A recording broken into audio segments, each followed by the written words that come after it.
미국이 충격에 빠졌습니다.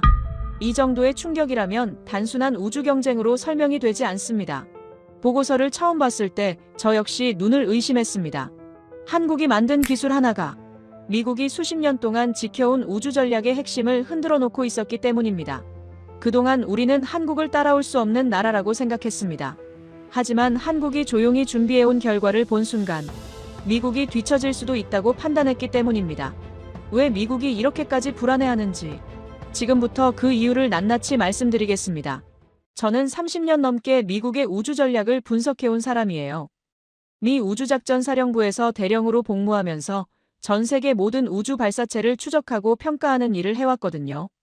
러시아 소유주부터 중국 창정, 유럽 아리안, 일본 H 시리즈까지 지구상에 존재하는 거의 모든 로켓의 성능을 파악하고 있다고 자부했었어요. 근데 솔직히 고백하자면 한국의 누리호는 제 관심 밖이었어요. 아니 정확히 말하면 관심을 가질 이유가 없었죠. 2025년 11월 말에 워싱턴의 한 방송국에서 연락이 왔어요. 글로벌 우주 동향을 분석하는 특집 프로그램에 출연해달라는 요청이었는데 주제는 2025년 세계 우주 개발 현황이었죠. 저는 당연히 스페이스X의 화성 프로젝트나 중국의 우주정거장 확장 계획을 다룰 줄 알았어요. 근데 제작진이 한마디를 덧붙이더라고요. 한국의 누리호 4차 발사도 다뤄주시면 좋겠습니다. 저는 속으로 피식 웃었어요. 한국이요? 솔직히 그때까지 저는 한국의 우주 프로그램을 진지하게 생각해 본 적이 없었거든요. 한국은 1년에 한두 번 로켓을 쏘는 나라잖아요. 우리 미국은 스페이스X 혼자서 이틀에 한 번꼴로 로켓을 발사하는데 일론 머스크의 회사 하나가 한국 전체보다 더 많은 위성을 우주로 보내고 있었어요. 그런 나라의 로켓을 왜 굳이 다뤄야 하나 싶었죠. 그래서 보좌관한테 자료 준비해달라고 하면서 이렇게 말했어요. 간단하게만 정리해 5분 정도 언급하고 넘어갈 거니까. 방송 이틀 전에 보좌관이 자료 파일을 가져왔어요. 저는 커피 마시면서 대충 훑어보려고 했거든요. 근데 첫 페이지를 넘기는 순간 커피잔을 내려놓을 수밖에 없었어요. 뭔가 이상했거든요. 제가 알던 한국의 우주 프로그램과 전혀 다른 내용이 적혀 있었어요. 저는 바로 보좌관을 불렀어요. 이 자료 출처가 어디야? 그랬더니 국방부 정보국과 우주작전사령부 합동분석 보고서라고 하더라고요. 잠깐, 우리 사령부에서 한국 로켓을 이렇게 상세하게 분석한 적이 있었나? 보좌관이 고개를 끄덕이면서 말했어요. 2024년부터 한국의 우주 프로그램이 감시 대상에 포함됐습니다. 대령님께서 다른 업무로 바쁘셔서 따로 보고드리지 않았습니다. 저는 잠시 말을 잃었어요. 감시 대상이라고? 한국의 민간 우주 프로그램을? 자료를 처음부터 다시 읽기 시작했는데 읽으면 읽을수록 표정이 굳어지더라고요. 여기 적힌 내용이 사실이라면 제가 한국을 완전히 잘못 판단하고 있었던 거였어요. 방송 당일, 저는 원래 준비했던 발언을 전부 폐기했어요. 스튜디오에 들어서면서 제작진한테 말했죠. 한국 누리호 부분을 5분이 아니라 30분으로 늘려주세요. 제작진이 당황하면서 대령님, 그건 좀 균형이라고 하려는데 제가 끊었어요. 균형 문제가 아니에요. 미국 시청자들이 반드시 알아야 할 내용이 있거든요. 방송이 시작되고 진행자가 가벼운 톤으로 물었어요. 자, 이번에 한국이 누리호 4차 발사에 성공했다고 하는데요. 대령님, 간단히 평가 부탁드립니다. 저는 잠시 숨을 고르고 카메라를 똑바로 바라봤어요. 단도직입적으로 말씀드릴게요. 한국의 이번 로켓 발사는 미국에 대한 명백한 경고예요. 스튜디오가 순간 조용해졌어요. 진행자 미소가 얼어붙더라고요. 죄송합니다. 뭐라고 하셨죠? 한국이 미국에 경고를 보냈다고 했어요. 진행자가 당황해서 웃음을 터뜨렸어요. 대령님, 농담이시죠? 한국은 우리 동맹국이고 그냥 인공위성 몇 개 쏘아 올린 거 아닙니까? 방청석에서도 킥킥거리는 소리가 들렸죠. 저는 표정 하나 안 바꾸고 대답했어요. 농담이 아니에요. 그리고 그냥 인공위성 몇 개가 아니거든요. 진행자가 어깨를 으쓱하면서 말했어요. 아니 대령님, 우리는 60년 동안 우주 개발을 해온 나라잖아요. 달에도 사람을 보냈고 화성에 로봇도 보냈고요. 그런데 한국이 로켓 몇 번 쐈다고 미국에 경고를 보낸다고요? 이건 좀 과장 아닙니까? 방청석에서 동조하는 웃음이 터져나왔어요. 저는 조용히 가방에서 보고서를 꺼냈어요. 진행자님, 질문 하나 드려도 될까요? 한국의 누리호에 부품이 몇 개나 들어가는지 아세요? 진행자가 어리둥절한 표정으로 대답했죠. 글쎄요, 수천 개, 수만 개, 37만 개예요. 37만 개요? 그게 많은 건가요? 문제는 숫자가 아니에요. 저는 보고서 한 페이지를 펼쳤어요. 이 37만 개 부품 중에서 외국산이 몇 개인지 아세요? 진행자가 고개를 갸웃하면서 말했죠. 글쎄요, 핵심 부품은 수입했겠죠? 엔진이라든지. 스튜디오가 다시 조용해졌어요. 37만 개 부품 전부가 한국산이에요. 볼트 하나, 센서 하나, 밸브 하나까지 전부요. 진행자 웃음기가 조금씩 사라지기 시작했어요. 그게 가능한 건가요? 저도 처음에는 안 믿었어요. 그래서 직접 확인했거든요. 한국의 300여 개 기업이 협력해서 로켓 하나를 만들었어요. 엔진부터 연료 탱크, 비행 컴퓨터, 페어링까지 모든 것을 자체 개발한 거예요. 진행자가 여전히 의아하다는 표정으로 물었어요. 하지만 그게 왜 문제가 되는 건가요? 기술 자립은 좋은 거 아닙니까? 맞아요. 기술 자립 자체는 문제가 아니죠. 잠시 말을 멈추고 진행자를 바라봤어요. 문제는 한국이 어떤 상황에서 이걸 해냈느냐예요. 어떤 상황이요? 우리가 모든 것을 막았던 상황에서요. 진행자가 고개를 갸웃했어요. 막았다고요? 무슨 말씀이신지. 저는 과거 기억을 떠올리며 천천히 설명하기 시작했어요. 1990년대 이야기예요. 한국이 처음으로 우주 개발에 관심을 보이기 시작했을 때 우리 미국은 어떻게 했을까요? 도와줬습니까? 아니요, 막았어요. 철저하게요. 미사일 기술 통제 체제라는 게 있어요. 1987년에 만들어진 국제 규제인데 표면적으로는 대량 살상 무기 확산을 막기 위한 것이었거든요. 근데 실제로는 후발 국가들의 우주기술 개발을 원천 봉쇄하는 도구로 사용됐어요. 한국은 이 규제에 완전히 묶여 있었거든요. 로켓 엔진의 연소 시험조차 미국 승인 없이는 할 수 없었어요. 진행자가 놀란 표정을 지었어요. 연소 시험까지요? 네, 한국이 자국 영토에서 자국 기술로 자국 엔진을 시험하는 것조차 우리 허락이 필요했어요. 설계 자료도 마찬가지였죠. 로켓 설계에 필요한 기초 데이터부터 매뉴얼, 기술 문서까지 그 어떤 것도 한국에 제공되지 않았어요. 그럼 한국은 어떻게 시작한 건가요? 처음에는 러시아 도움을 받았어요. 2013년에 나로호라는 로켓을 쏘아 올렸는데 일단 엔진은 러시아제였거든요. 우리가 막으니까 러시아에 손을 벌린 거죠. 근데 러시아도 핵심 기술은 안 줬어요. 엔진을 팔았을 뿐 만드는 방법은 알려주지 않았거든요. 진행자가 고개를 끄덕이면서 말했어요. 그래서 한국이 독자 개발을 시작한 거군요. 맞아요. 근데 그게 얼마나 어려운 일인지 아세요? 로켓 엔진 기술은 전 세계에서 극소수 국가만 보유하고 있어요. 미국, 러시아, 중국, 유럽, 일본, 인도 정도죠. 그 나라들은 대부분 수십 년의 시간과 천문학적인 예산, 수많은 실패를 거쳤어요. 우리 미국만 해도 60년이 걸렸거든요. 그리고 이 나라들은 대부분 서로 기술을 공유하거나 냉전 시대의 기술 축적이 있었죠. 미국과 유럽은 협력 관계였고 러시아는 소련의 유산을 물려받았고요. 한국은요? 한국은 아무것도 없었어요. 우리에게 도움을 요청했지만 거절당했어요. 러시아의 기술 이전을 요청했지만 거절당했죠. 유럽의 연소 시험장을 빌려달라고 했지만 거절당했어요. 일본에도 요청했지만 역시 거절당했고요. 전부 다요. 이유는 다양했지만 결론은 같았어요. 아무도 한국을 도와주지 않았죠. 솔직히 말씀드리면요. 우리는 한국이 포기할 거라고 생각했어요. 독자적으로 로켓 엔진을 개발한다는 건 거의 불가능에 가까운 일이었거든요. 기술도 없고 경험도 없고 도와주는 나라도 없는 상황에서 어떻게 해내겠어요? 우리 정보 분석관들은 한국이 결국 다시 우리에게 손을 내밀 거라고 예측했어요.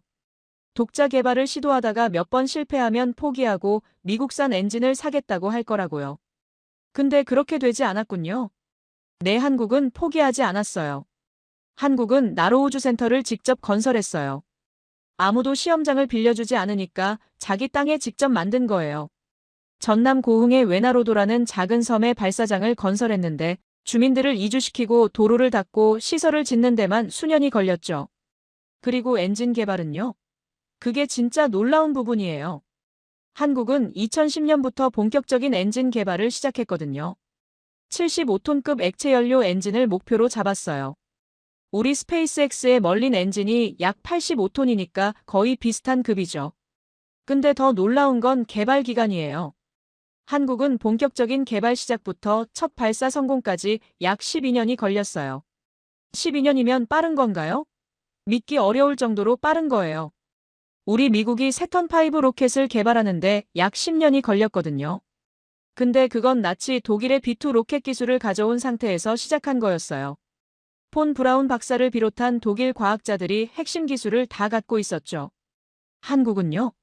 전혀 없었어요. 제로에서 시작한 거예요. 솔직히 이 대목에서 저는 한국을 다시 보게 됐어요. 아무리 생각해도 이건 정상적인 속도가 아니었거든요. 어떻게 그게 가능했을까요? 저도 궁금해서 더 깊이 파봤어요. 한국항공우주연구원 기록을 보면요. 엔진 개발 과정에서 수백 번의 연소 시험을 했어요. 실패할 때마다 원인을 분석하고 설계를 수정하고 다시 시험하는 과정을 반복했죠.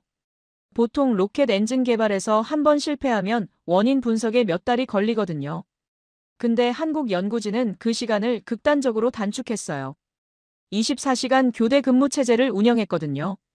문자 그대로 밤낮 없이 연구한 거죠. 한 연구원 인터뷰를 봤는데요. 2년 반 동안 주말을 쉬지 못했다고 하더라고요. 아내가 조산을 했는데도 병원에 제때 가지 못했다는 이야기도 있었고요. 이건 단순한 기술 개발이 아니었어요. 국가적인 의지의 결집이었죠.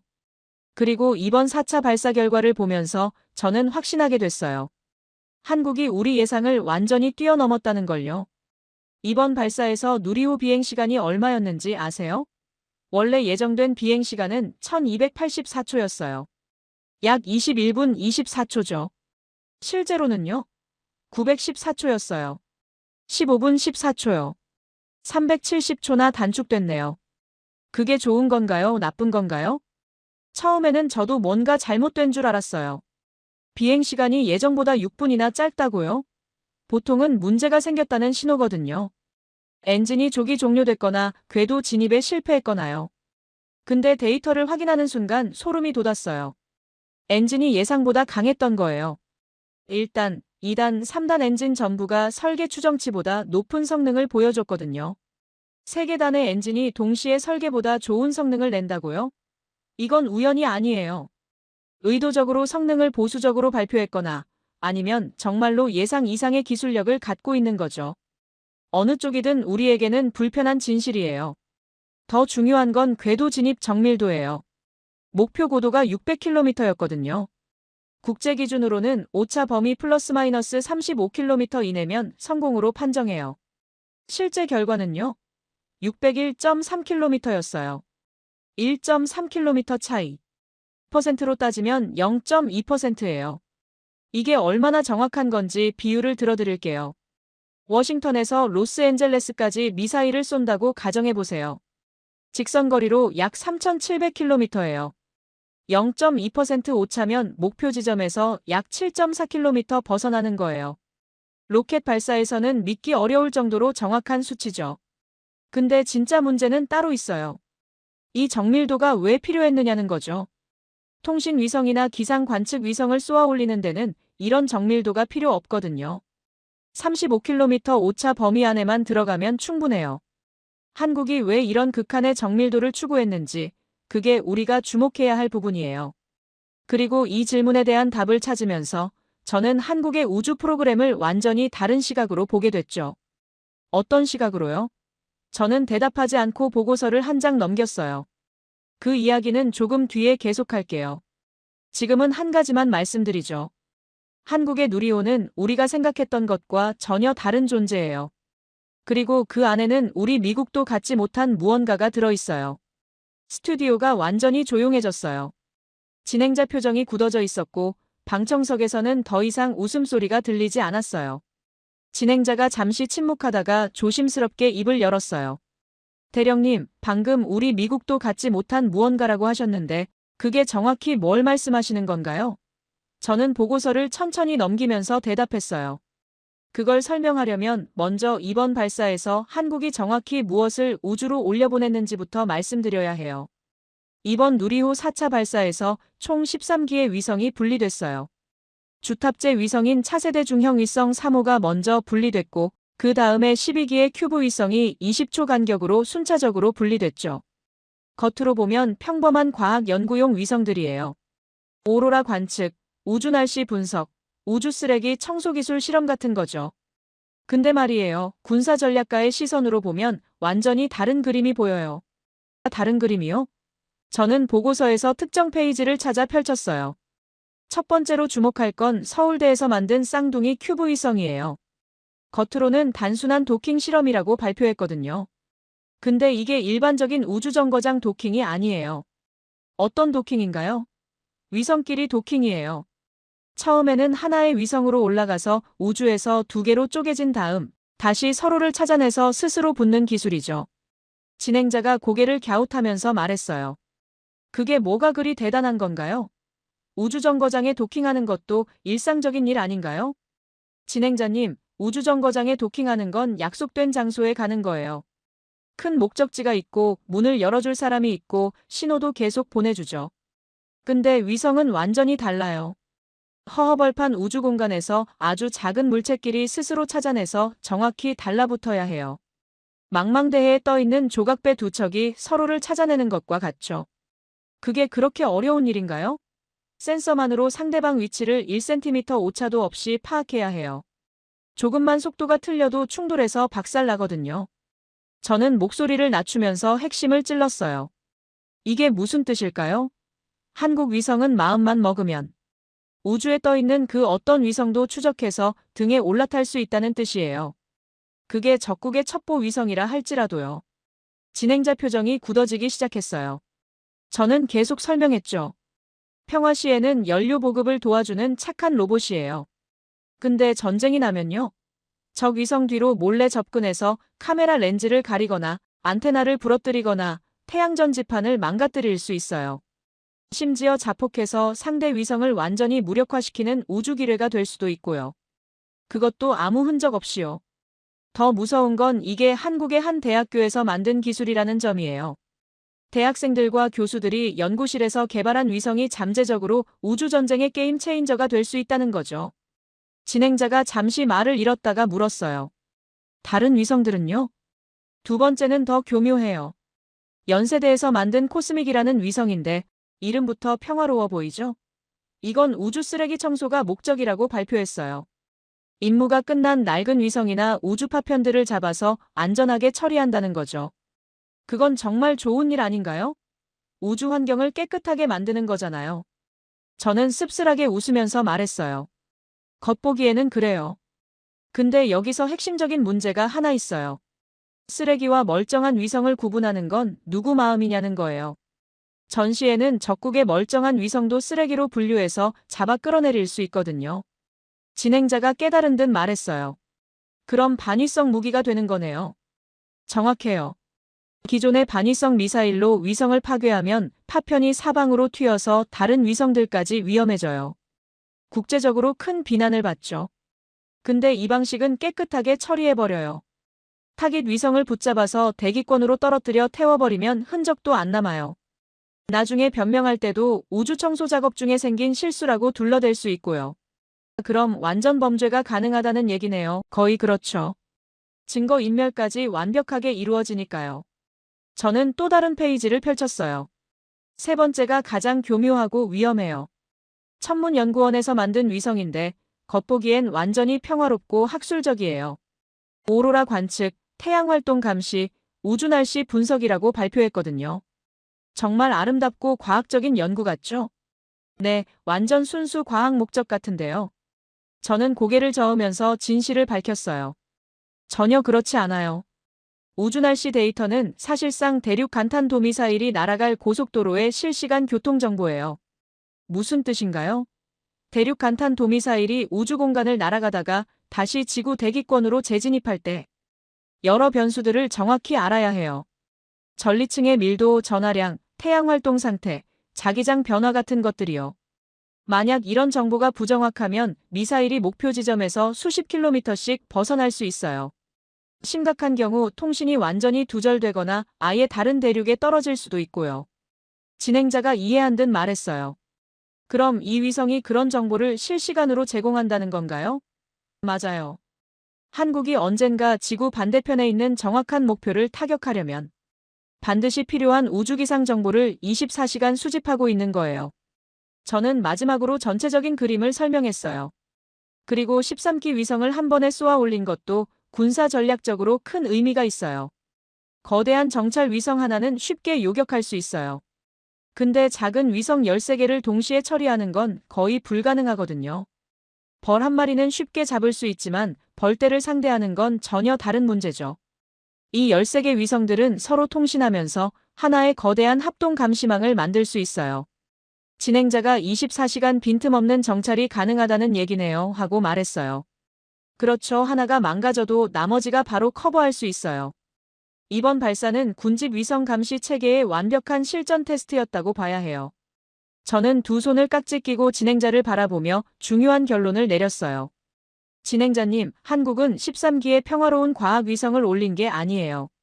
전쟁이 나면 언제든지 강력한 무기로 변신할 수 있는 숨겨진 옵션을 우주에 배치한 거예요. 그것도 단 한 번의 발사로요. 진행자가 한참 후에 떨리는 목소리로 물었어요. 그렇다면 이건 단순한 우주 경쟁 수준을 넘어서는 건가요? 네, 이제 미국은 한국의 위성 발사를 잠재적 무기 실험으로 평가하기 시작했어요. 그래서 대령님은 4차 발사를 경고라고 말씀하신 건가요? 저는 고개를 들어 그를 바라봤어요. 아직 본론도 안 꺼냈어요. 지금까지는 위성 이야기였고 진짜 문제는 누리호 자체예요. 누리호 자체요? 저는 새로운 보고서를 펼치면서 말했어요. 여기 적힌 항목이 누리호의 재원이에요. 일단 액체 연료 엔진 클러스터 75톤짜리 4기로 총 300톤급 추진력이에요. 진행자가 그 정도면 꽤 강력하네요 하고 말했어요. 다단 분리 기술의 극저온 산화제를 사용하고 1톤 이상 위성을 지구 밖으로 투입할 수 있는 추진력을 갖췄어요. 그리고 장거리 탄도 궤적을 연산하는 비행 컴퓨터까지 탑재했죠. 저는 잠시 말을 멈추고 진행자를 바라봤어요. 이 구성은 우주 발사체이면서 동시에 대륙 간탄도미사일의 구조와 95% 일치해요. 진행자가 경악하며 말했어요. 95%요? 우주 발사체와 대륙 간탄도미사일의 차이는 딱 두 가지예요. 방향과 탑재물이죠.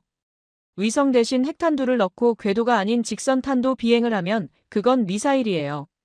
지구로 내려꽂으면 대륙 간탄도미사일이고 지구를 돌면 우주 발사체죠.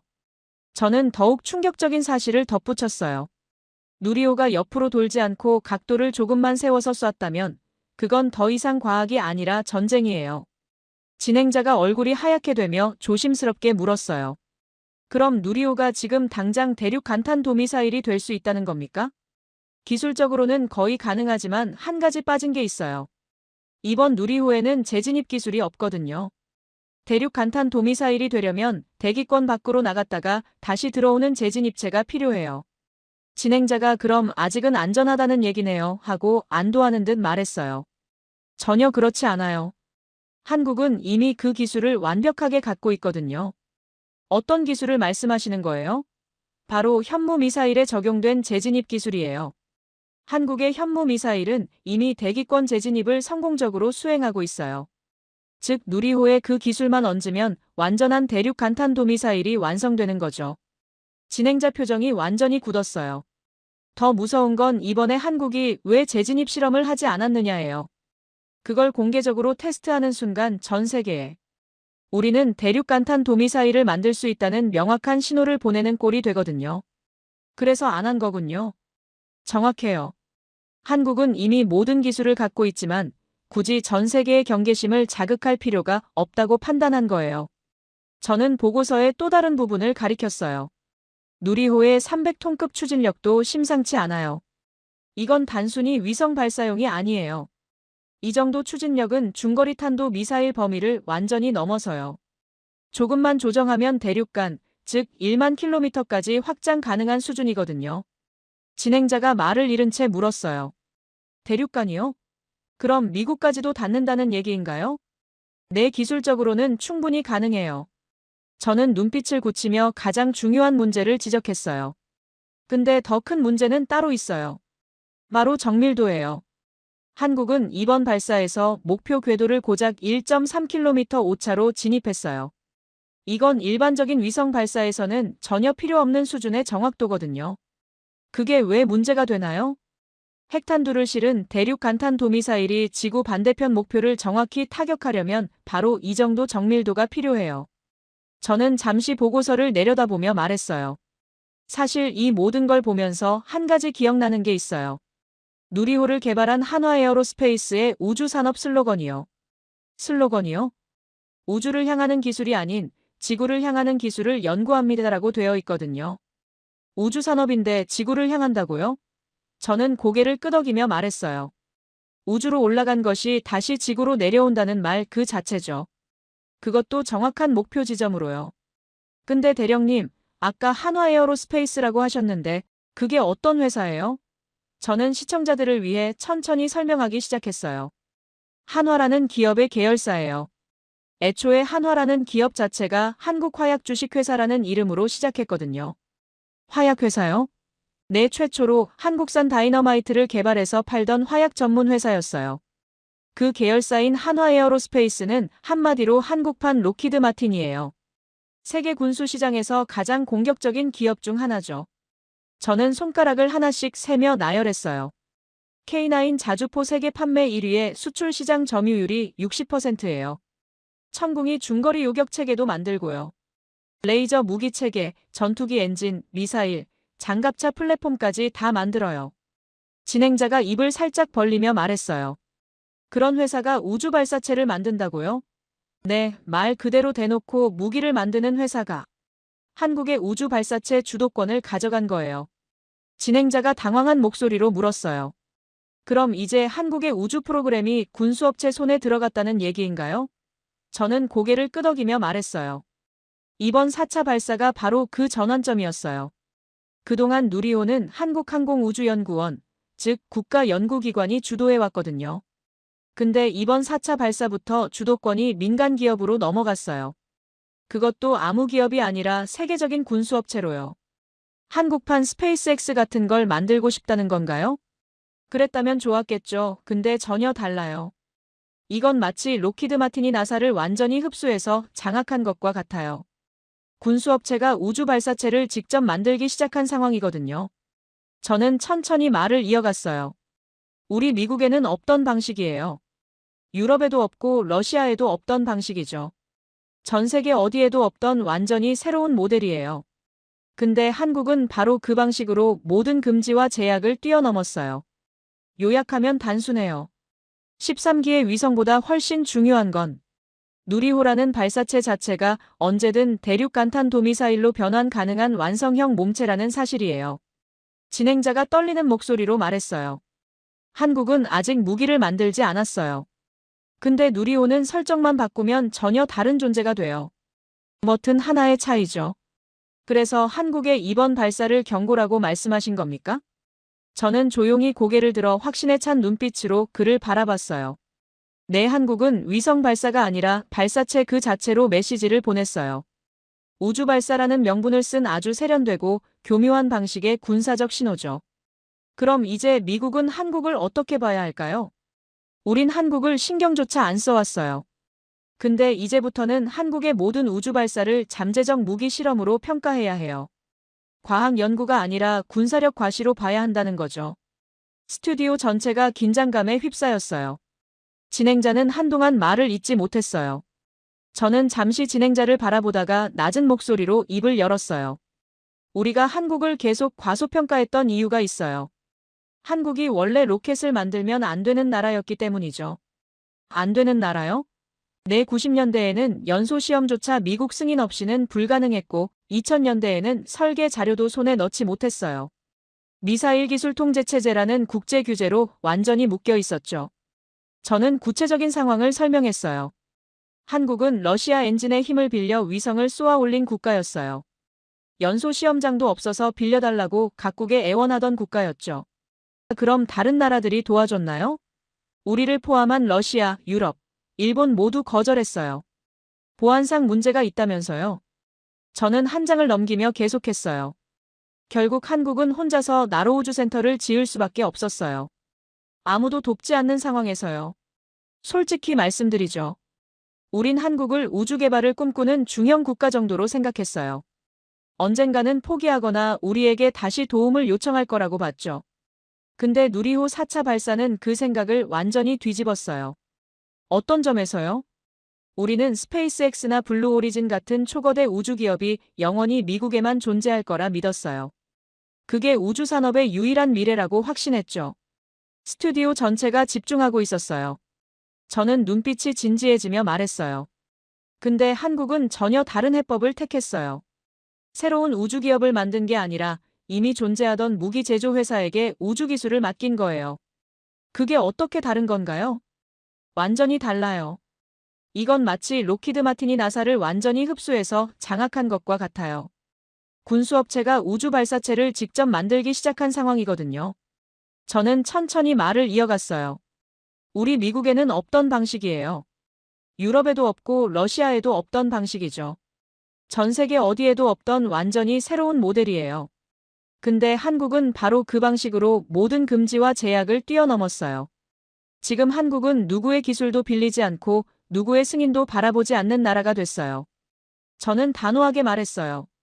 한국의 누리호가 이렇게 빠르게 발전한 이유는 기적이 아니에요. 하지 말라는 제약으로 시작한 나라가 그 제약들을 모조리 깨부수며 만들어낸 분노의 속도예요. 우린 한국이 만든 이 새로운 모델을 너무 늦게 발견했어요. 한국은 이제 금지된 나라에서 길을 만드는 나라가 됐어요. 저는 더 이상 보고서를 들여다보지 않고 천천히 고개를 들어 진행자를 바라봤어요. 우리가 틀렸어요. 한국은 이미 한 단계 위에 있었어요. 진행자가 깊은 숨을 쉬며 말했어요. 대령님 말씀을 듣고 보니 제가 얼마나 무지했는지 깨닫게 됩니다. 무지하다기보다는 우리 모두가 한국에 대해 고정관념을 갖고 있었던 거죠. 처음엔 한국 로켓 발사 얘기라고 해서 그냥 가볍게 다루면 되겠다고 생각했어요. 작은 동맹국의 귀여운 도전 정도로 봤거든요. 그런 시각이 자연스러워요. 사실 저도 처음에는 비슷하게 생각했거든요. 아, 정말요? 내 한국이 몇 개 위성 쏘는 거 가지고 뭐 그리 대단할까 싶었죠. 근데 자세히 들여다보니 완전히 다른 그림이 보이더라고요.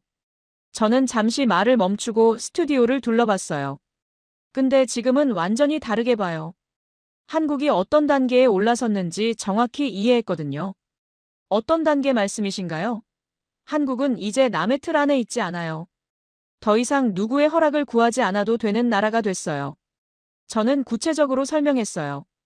기술적으로는 완전한 자립을 이뤘고 정치적으로도 독립적인 판단을 할 수 있는 역량을 갖췄어요.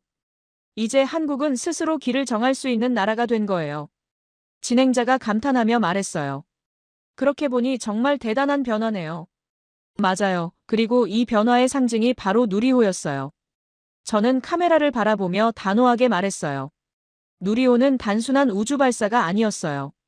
한국이 전 세계에 보낸 독립선언이었죠. 독립선언이요? 네, 우리는 이제 스스로의 힘으로 어디든 갈 수 있다는 선언이었어요. 우린 이제 더 이상 한국을 작은 동맹국으로 다룰 수 없어요. 완전히 대등한 파트너로 인정해야 해요. 진행자가 조심스럽게 물었어요. 그럼 앞으로 미국과 한국의 관계는 어떻게 변할 것 같나요? 근본적으로 재정이 되어야 해요. 지금까지는 미국이 주도하고 한국이 따라오는 관계였다면 이제는 서로 협력하고 경쟁하는 관계가 될 거예요. 경쟁이라고 하시니 조금 무섭기도 하네요. 저는 고개를 저으며 말했어요. 무서워할 필요는 없어요.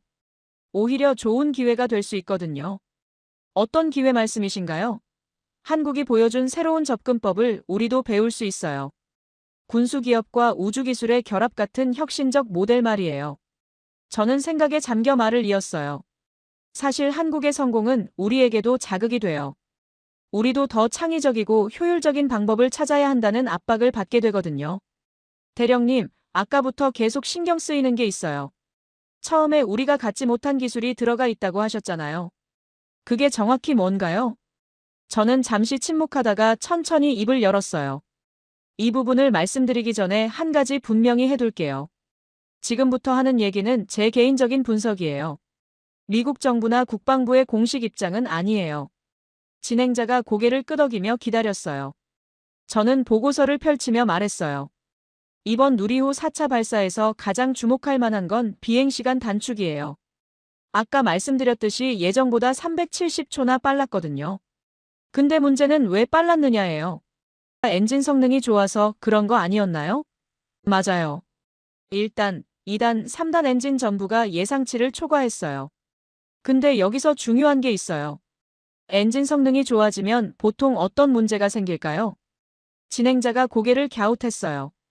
글쎄요, 더 좋은 거 아닌가요? 아니에요. 엔진 출력이 예상보다 높으면 궤도 진입에 오차가 생겨요. 너무 빨리 가면 목표 고도를 지나쳐버리거든요. 마치 브레이크가 약한 차로 주차하는 것과 같아요. 속도 조절이 훨씬 어려워지죠. 그럼 한국은 어떻게 한 건가요? 바로 그게 핵심이에요. 한국의 비행 제어 시스템이 실시간으로 궤도를 보정했어요. 엔진 출력이 예상보다 높다는 걸 감지하고 즉각적으로 비행 경로를 수정한 거죠. 그게 대단한 건가요? 저는 단호하게 대답했어요. 엄청나게 대단한 거예요. 이건 단순한 자동 조종이 아니에요. 실시간 적응형 유도 시스템이라고 하는데 우주 발사체가 스스로 판단하고 스스로 수정하는 거예요. 저는 비유를 들어 설명했어요. 쉽게 말해서 눈을 감고 농구 골대에 공을 던지는데 공이 날아가는 중간에 바람이 불면 공 스스로 방향을 틀어서 골대에 들어가는 거예요. 그것도 400km 떨어진 골대예요. 진행자 표정이 굳어졌어요. 그리고 결과가 어땠죠? 목표 고도 600km에서 실제 도달 고도 601.3km. 1.3km 오차. %로 0.2예요.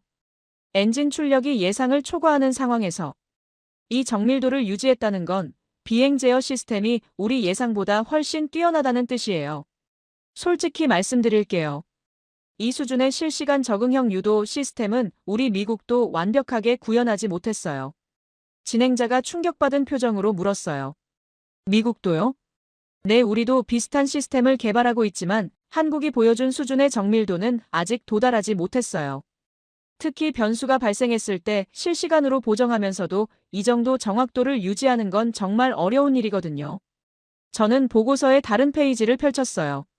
그리고 한 가지 더 있어요. 이번 발사에서 위성 분리 과정을 보셨어요? 진행자가 고개를 저었어요. 차세대 중형 위성 3호가 먼저 분리되고 그 다음에 12기의 큐브 위성이 순차적으로 분리됐어요. 근데 분리 간격이 정확히 20초였어요. 1번, 2번이 20초, 3번, 4번이 20초, 이런 식으로 시계처럼 정확하게요. 그게 어려운 건가요?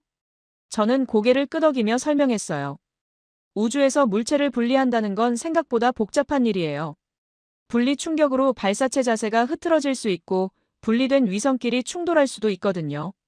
근데 한국은 13기의 위성을 단 한 번의 오차도 없이 정확한 간격으로 분리했어요. 저는 핵심을 짚었어요.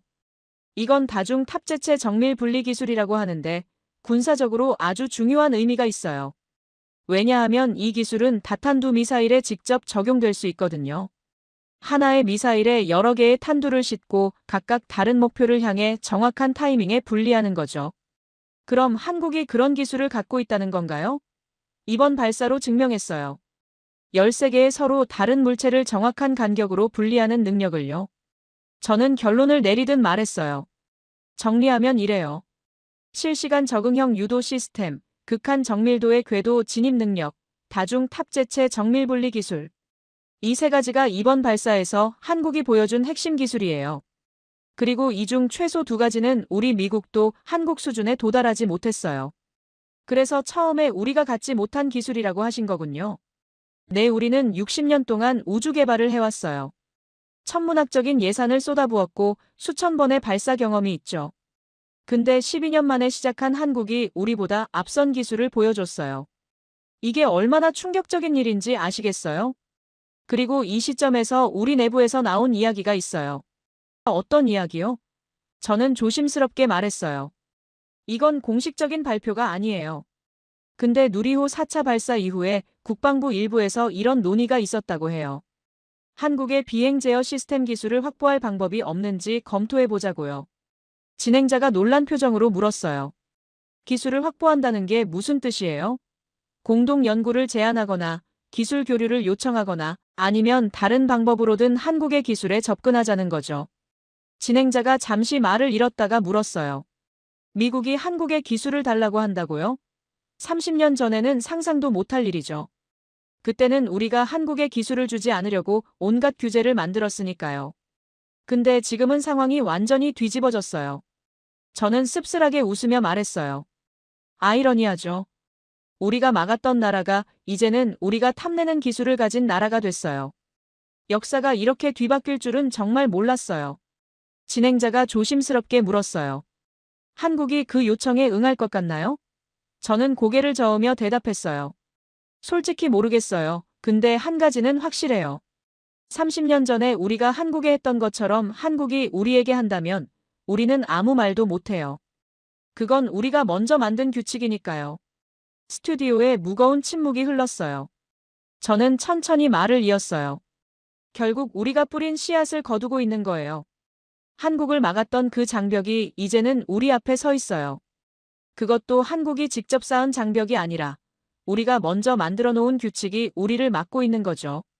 진행자가 깊은 한숨을 쉬며 말했어요. 정말 생각지도 못한 전개네요. 저는 고개를 끄덕이며 대답했어요. 저도 이 보고서를 처음 봤을 때 같은 생각을 했어요. 우리가 한국을 너무 오래 과소평가했구나. 그리고 그 대가를 지금 치르고 있구나. 진행자가 잠시 생각에 잠기더니 조심스럽게 물었어요. 대령님, 아까 국방부에서 한국 기술을 확보하자는 논의가 있었다고 하셨잖아요. 그게 실제로 진행되고 있는 건가요? 저는 잠시 망설이다가 입을 열었어요. 공식적으로는 확인해 드릴 수 없어요. 근데 한 가지는 말씀드릴 수 있어요. 누리호 4차 발사 이후에 한국 우주 프로그램에 대한 관심이 급격히 높아진 건 사실이에요. 단순한 모니터링 수준이 아니라 적극적인 분석과 평가가 이루어지고 있죠. 솔직히 말하면 우리 내부에서도 상당히 당황스러운 분위기예요. 한국이 이 정도일 줄은 아무도 예상하지 못했거든요. 적극적인 분석이라면 어떤 건가요? 저는 조심스럽게 설명했어요.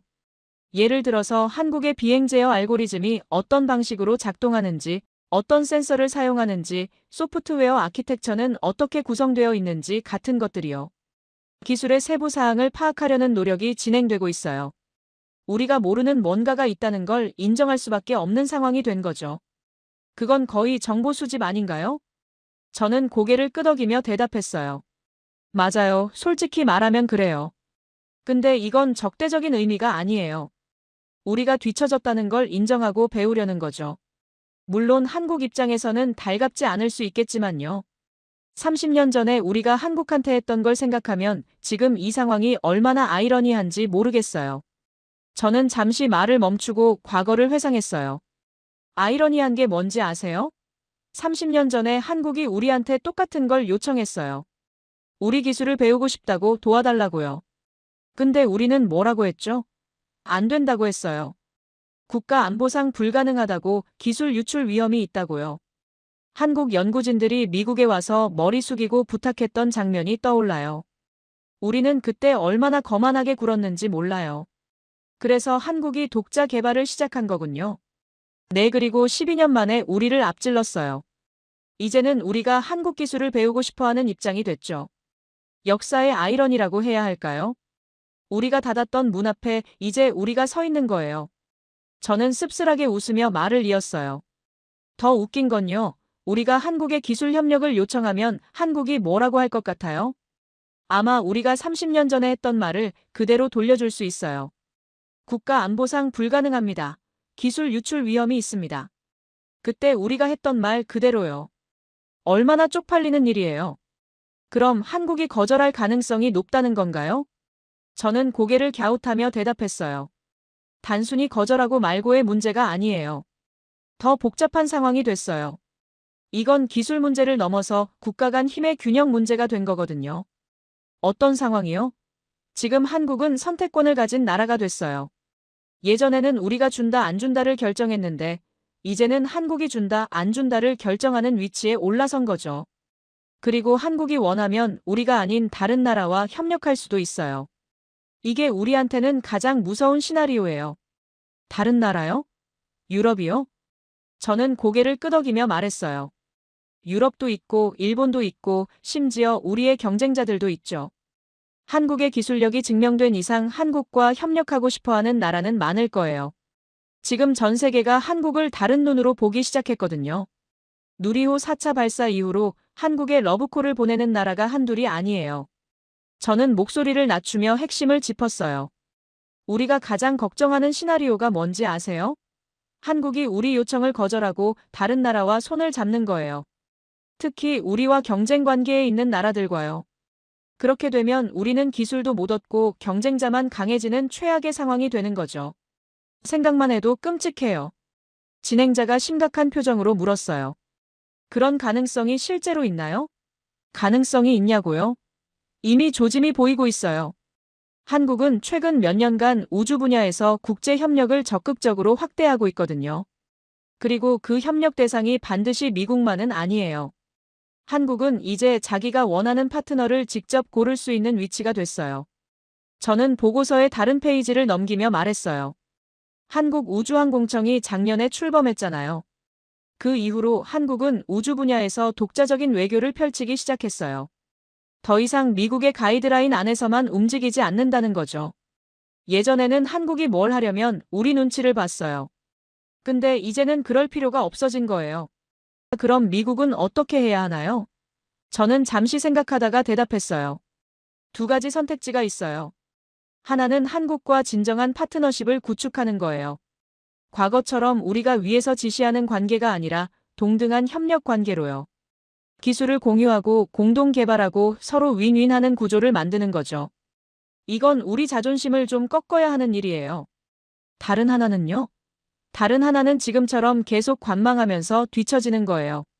한국이 계속 발전하는 걸 지켜보면서 나중에 더 큰 대가를 치르는 거죠. 솔직히 이건 미래를 포기하는 거나 마찬가지예요. 저는 단호하게 말했어요. 개인적으로는 첫 번째를 선택해야 한다고 봐요. 우리가 먼저 손을 내밀어야 해요. 과거에 우리가 한국을 어떻게 대했는지 인정하고 새로운 관계를 제안해야 해요. 그게 자존심 상하는 일이라고요? 어쩔 수 없어요. 현실이 그러니까요. 자존심 때문에 미래를 놓칠 수는 없잖아요. 한국이 받아들일까요? 모르겠어요. 근데 시도라도 해봐야 하지 않겠어요? 아무것도 안 하면 아무것도 안 바뀌니까요. 한국이 거절할 수도 있어요. 근데 적어도 우리가 변하려고 노력한다는 걸 보여줘야 해요. 그래야 대화의 문이라도 열리죠. 저는 잠시 침묵하다가 개인적인 생각을 털어놨어요. 사실 저도 이번 방송 준비하면서 많은 생각을 했어요. 30년간 우주 전략을 분석하면서 한국은 항상 변두리였거든요. 신경 쓸 필요 없는 나라, 우리 기술을 따라오려고 애쓰는 나라 정도로 봤죠. 회의 때 한국 얘기가 나오면 대충 넘어갔어요. 중요하지 않다고 생각했으니까요. 근데 이번에 자료를 분석하면서 제가 얼마나 오만했는지 깨달았어요.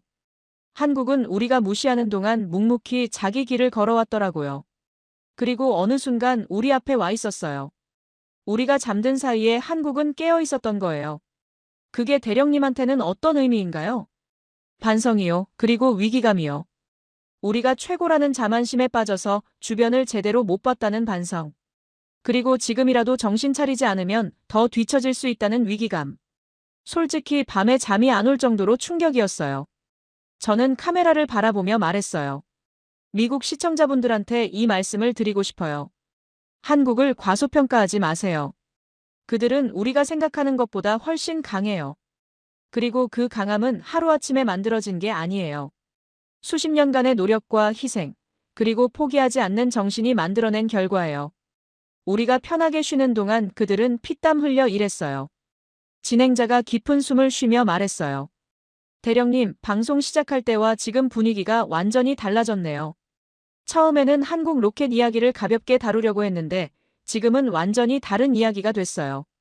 저는 고개를 끄덕이며 말했어요. 저도 마찬가지예요.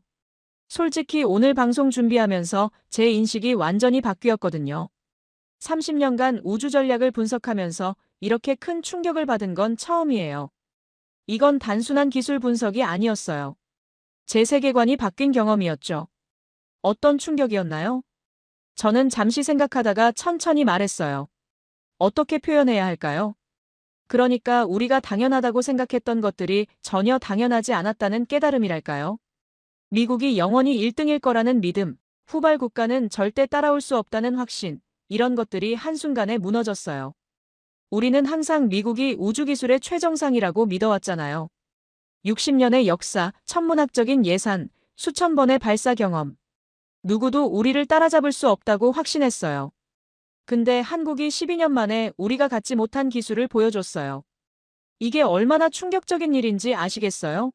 마치 육상 100m에서 평생 1등만 하던 선수가 어느 날 갑자기 무명 선수한테 추월당한 느낌이에요. 정말 그렇게까지 대단한 건가요? 대단한 정도가 아니에요. 경이로운 거예요. 아무런 기반 없이, 아무런 도움 없이, 오직 자신들의 힘만으로 여기까지 왔다는 게요. 전 세계가 불가능하다고 했어요. 우리도 불가능하다고 했고요. 근데 한국은 해냈어요. 저는 한국 연구진들의 이야기를 다시 꺼냈어요. 아까 말씀드렸듯이 한 연구원은 2년 반 동안 주말을 쉬지 못했어요. 아내가 조산을 했는데도 병원에 제때 가지 못했다는 이야기도 있었고요. 가족이 아파도 병문안조차 갈 수 없을 정도로 바빴다는 인터뷰도 봤어요. 이게 한두 사람 이야기가 아니에요. 수백 명, 수천 명이 이렇게 살았어요. 그 모든 이야기를 보면서 한 가지 확신이 들었어요. 어떤 확신이요?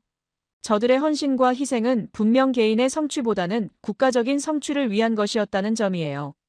자기 자신을 위해서가 아니라 나라를 위해서 그렇게 한 거예요. 그리고 그런 마음가짐이야말로 지금 우리 미국에게 꼭 필요한 자질일 거예요.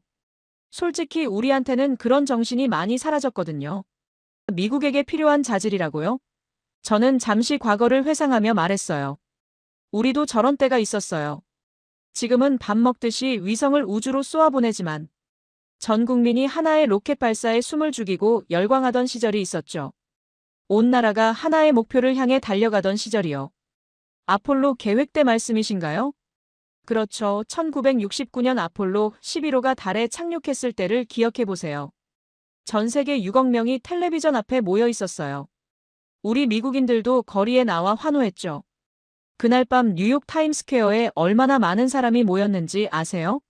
수십만 명이었어요. 다들 울고 웃고 서로 껴안고요. 저는 그때의 열기를 떠올리며 말했어요. 닐 암스트롱이 달 표면에 첫 발을 내디뎠을 때 온 미국이 하나가 됐어요. 어떤 사회적 배경이나 정치적 견해도 그 순간만큼은 아무런 장벽이 되지 못했죠. 흑인이든 백인이든 민주당이든 공화당이든 부자든 가난한 사람이든 그날만큼은 모두가 미국인이었어요. 그때는 우리도 한국처럼 온 나라가 하나의 목표를 향해 달려갔어요. 개인의 편의보다는 국가의 꿈이 우선이었죠. 정말 그런 시절이 있었군요. 저는 더 구체적인 예를 들었어요. 당시 나사 직원들은 주 80시간씩 일했어요. 가족보다 로켓을 더 많이 봤다고 농담할 정도였죠. 근데 그 누구도 불평하지 않았어요. 모두가 미국이 소련보다 먼저 달에 가는 게 자신의 일이라고 생각했거든요. 개인의 희생이 국가의 영광이 된다고 믿었어요. 부모들은 아이들에게 우주비행사가 되라고 격려했고 학교에서는 과학 시간이 가장 인기 있는 수업이었어요. 온 사회가 우주 개발을 중심으로 돌아갔죠. 장난감 가게에는 로켓 모형이 가장 잘 팔렸고 아이들은 우주 비행사 옷을 입고 다녔어요. 그게 우리의 황금기였어요. 저는 감회에 젖어 계속했어요. 근데 지금의 우리는 어떤가요? 성공에 익숙해져서 그런 절실함을 잃어버린 건 아닌지 돌아보게 돼요. 지금도 우리는 화성에 로봇을 보내고 제임스 웹 망원경으로 우주를 관측하고 있어요. 기술적으로는 아폴로 시대보다 훨씬 발전했죠. 근데 뭔가 다르잖아요. 근데 국민들의 관심은 어떤가요? 화성 로봇이 착륙해도 하루 이틀 뉴스에 나오다 끝이에요. 아폴로 시대처럼 온 국민이 숨을 죽이고 지켜보는 그런 열정은 찾아보기 어려워요. 우주 발사가 있어도 대부분의 사람들은 몰라요. 관심도 없고요. 우리한테 우주는 더 이상 꿈이 아니라 일상이 돼버렸어요. 그건 성공이 당연해진 탓일 수도 있지 않을까요?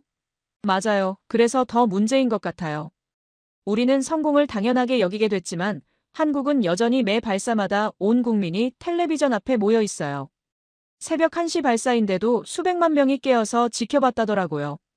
그 열정, 그 간절함이 우리한테는 사라진 거예요. 그럼 한국에서 배울 점이 있다는 말씀이신가요? 많죠. 특히 국가적 목표에 대한 헌신과 집중력은 정말 본받을 만해요. 한국은 15년 동안 오직 한 가지 목표만 바라보고 달려왔거든요. 흔들리지 않았어요. 정권이 바뀌어도, 경제가 어려워져도, 비판이 쏟아져도 포기하지 않았어요. 1차 발사에서 실패를 겪으면서도 포기하지 않았어요. 오히려 더 치밀하게 준비했죠. 그리고 2차, 3차에서 성공하고 4차에서는 완벽한 성공을 거뒀어요. 실패를 두려워하지 않는 용기도 대단하고요. 전 세계가 지켜보는 가운데 실패할 위험을 감수하면서도 계속 도전했으니까요. 보통 나라 같으면 한 번 실패하면 프로젝트 접어요. 비난이 무서우니까요. 근데 한국은 달랐어요. 저는 한국인들의 정신력을 더 깊이 분석했어요. 더 인상적인 건 그들의 겸손함이에요. 성공해도 자만하지 않고 다음 목표를 세우더라고요. 4차 성공 직후에도 달 탐사, 화성 탐사 계획을 발표했어요.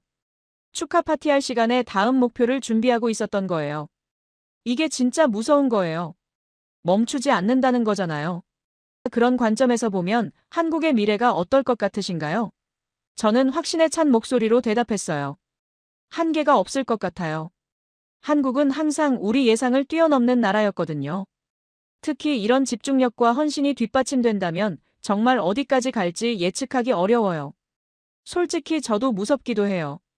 좋은 의미에서요. 우주 분야만 봐도 이제 시작일 뿐이에요. 달 착륙선, 화성 탐사선, 우주 정거장까지 계획하고 있다더라고요. 10년 후에 한국이 어디까지 가 있을지 상상이 안 돼요. 저는 더 넓은 전망을 제시했어요. 그리고 이런 접근법이 다른 분야에도 적용되면 어떨까요? 인공지능, 양자 컴퓨터, 바이오 기술에서도 비슷한 돌파구를 만들어낼 수 있을 거예요. 한국이 한 분야에서 이렇게 할 수 있다면 다른 분야에서도 할 수 있어요. 한국은 한 번 목표를 정하면 끝까지 해내는 나라라는 걸 증명했어요. 앞으로도 그런 모습을 보여줄 거예요. 그게 한국의 저력이에요. 저는 마지막으로 진심을 담아 말했어요. 사실 저는 한국의 성공을 보며 부럽기도 해요. 온 나라가 하나의 꿈을 향해 이렇게 단결할 수 있다는 게요. 정치적으로 분열되고 사회적으로 갈라지고 서로 싸우기 바쁜 지금의 미국에서는 상상하기 어려운 일이에요. 우리 미국도 언젠가는 다시 그런 시절이 올 수 있을까요? 솔직히 모르겠어요. 근데 한 가지는 확실해요. 뭔가요? 저는 카메라를 똑바로 바라보며 말했어요. 한국은 더 이상 우리가 가르치는 나라가 아니에요. 이제는 우리가 배워야 하는 나라예요. 그리고 이 사실을 인정하는 게 불편하다면 그건 우리 문제예요. 한국 문제가 아니라요. 우리가 변해야 해요. 대령님, 마지막으로 시청자분들께 하고 싶은 말씀이 있으신가요? 저는 잠시 생각하다가 천천히 입을 열었어요. 오늘 방송을 준비하면서 제 인생에서 가장 큰 교훈을 얻었어요. 절대 상대를 과소평가하지 말라는 거요. 우리는 60년 동안 최고였어요. 근데 그 60년이 영원할 거라고 착각했죠. 한국은 그 착각을 깨뜨렸어요. 그리고 그게 오히려 고마워요. 우리가 정신 차릴 기회를 준 거니까요. 저는 진지한 목소리로 계속했어요. 한국 사람들한테 이 말을 전하고 싶어요. 당신들이 이룬 것은 정말 대단해요. 아무도 도와주지 않는 상황에서 모두가 불가능하다고 했던 일을 해냈어요. 그건 기적이 아니에요. 당신들의 노력과 헌신이 만들어낸 필연적인 결과예요. 당신들은 스스로의 힘으로 역사를 썼어요. 그 누구도 부정할 수 없는 업적이에요. 저는 마지막으로 카메라를 바라보며 말했어요. 그리고 우리 미국 사람들한테는 이렇게 말하고 싶어요. 이제 눈을 떠야 해요. 세상이 바뀌고 있어요. 우리가 최고라는 자만심을 버리고 겸손하게 배워야 해요. 한국처럼 작은 나라도 이렇게 대단한 일을 할 수 있다면 우리는 왜 못하겠어요? 다시 한번 하나가 될 수 있다면 우리도 다시 위대해질 수 있어요. 아폴로 시대의 그 열정을 되찾을 수 있다면요. 대령님, 오늘 정말 많은 걸 배웠습니다. 저는 미소를 지으며 대답했어요. 저도요. 아마 오늘 가장 많이 배운 사람은 저일 거예요. 30년 경력이 무색하게 한국한테 한 수 배웠어요. 스튜디오가 조용해졌어요. 방청석에서 누군가 박수를 치기 시작했고 곧 전체로 퍼져나갔어요. 처음에는 조용했던 그 방청석이요. 한국을 비웃던 그 사람들이요. 이제는 진심으로 박수를 보내고 있었어요. 저는 그 박수 소리를 들으며 생각했어요. 한국은 정말 대단한 나라야. 그리고 우리는 너무 늦게 그걸 깨달았어.